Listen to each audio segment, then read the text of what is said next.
Təbii ki, menyuda biraz söz dalaşı etdiyimiz futbolçular da olur. Bir dənə Bədavidi Xaşxoşdin. Ən kaprizlisi qidalanma baxımından Bəhlul Mustafazadədir. Dani Boltu misal çəksək, o öz tərəzisi ilə məsələn düşür bizdə mətbəxə. Nərman Axundzadə ilə Tural Bayramov Ləvəngini daha çox sevirlər. Tərəvəzli bir şey qoyanda maşallah hamısı ət yeyir. Daha mənə biabır elədi orada.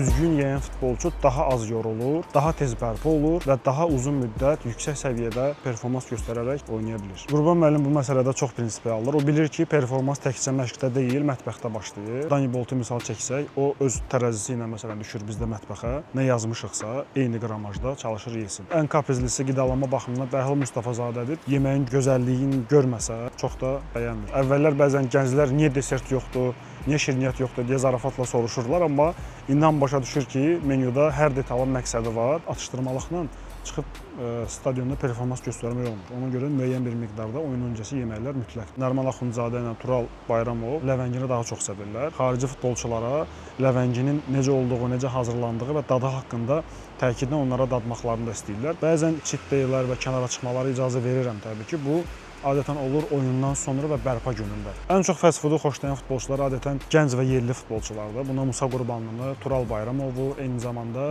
Nərman Axundzadəni misal vermək olar. Qarabağın diyeti olmaq təbii ki, böyük bir məsuliyyətdir. Bu iş yalnız qidalama bilikləri məhdudlaşmır. Burada həm idman fiziologiyasını, həm metabolik prosesləri, həm də komanda içi intizam başa düşmək çox vacibdir.